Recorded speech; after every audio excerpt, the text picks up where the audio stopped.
সংগঠক কালাম ফয়েজির আজকের নেতা ও কবি বই উন্মোচনের অনুষ্ঠানের সম্মানিত সভাপতি, উপস্থিত জাতীয়তাবাদী যুবদল কেন্দ্রীয় নির্বাহী কমিটির সাবেক সংগ্রামী সভাপতি, বিএনপির চেয়ারপারসন উপদেষ্টা শ্রদ্ধাভাজন জনাব মোয়াজ্জেম হোসেন আলাল, উপস্থিত বিশিষ্ট সংগঠক আমাদের বড় ভাই রাজনীতিবিদ জনাব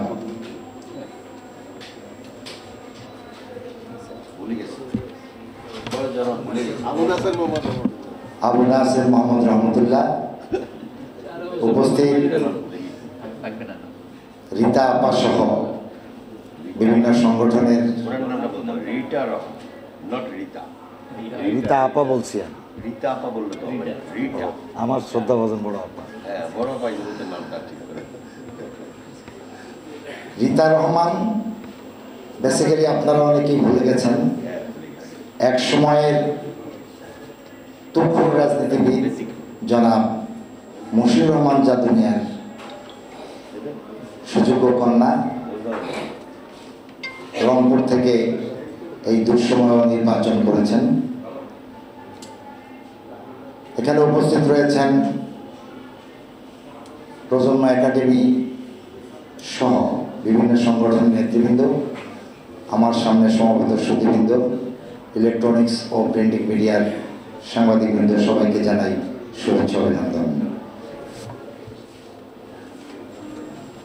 53 বছরের অর্জন তো কিছু আছেই আমাদের। 1971 থেকে 75 দুর্ভিক্ষ,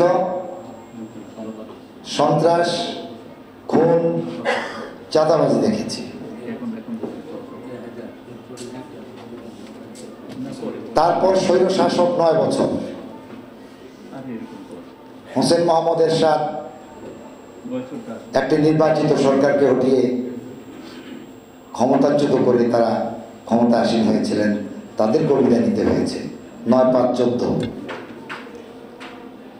শেখ মুজিবের উত্তরাধিকার ফ্যাসিস্ট শেখ হাসিনা 17 বছর, 15 আর 17 32 বছর এই দেশ কিভাবে চলেছে আপনারা জানেন। গতকালকে দেখেছেন সিরিয়ার আসাদকেও পতন হতে হয়েছে। বিশ্ব থেকে স্বৈর শাসকদের অবসান হয়েছে। আমরা স্বাধীন সার্বভৌমত্ব দেশে বসবাস করছি। এই দেশের স্বাধীনতা, সার্বভৌমত্ব, গণতন্ত্রকে নস্যাৎ করার জন্যে শেখ হাসিনার প্রেতাত্মারা এখনো ষড়যন্ত্রে লিপ্ত রয়েছেন। কখনো ইসকন, কখনো আনসার, কখনো অটোরিকশা চালক, এরপরে আমরা অপেক্ষা করছি বিক্ষোভ। এক এক সময় এক এক রূপে রূপান্তরিত হয়ে আমাদের স্বাধীনতা, সার্বভৌমত্বকে ব্যাহত করার জন্য ভারতের দাবিদারি করে বেড়াচ্ছে। অন্যদিকে শহীদ প্রেসিডেন্ট জিয়াউর রহমানের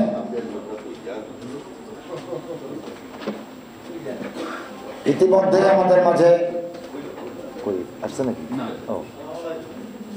শহীদ প্রেসিডেন্ট জিয়াউর রহমানের নেতৃত্বে যে দলটি বহুদলীয় গণতন্ত্র প্রবর্তন করেছিল, সেই দলের নেতারা নির্যাতন, নিপীড়ন, জেল, জুলুম, হুলিয়া নিয়ে এখনো টিকে আছে। আমরা মনে করি শহীদ প্রেসিডেন্ট জিয়াউর রহমান এবং সাবেক 3 বারের প্রধানমন্ত্রী বেগম খালেদা জিয়ার যোগ্য উত্তরসূরি তারেক রহমানের নেতৃত্বেই দেশের স্বাধীনতা, সার্বভৌমত্ব, গণতন্ত্র প্রতিষ্ঠিত হবে, এই আশাবাদ ব্যক্ত করে আমি আমার বক্তব্য শেষ করছি।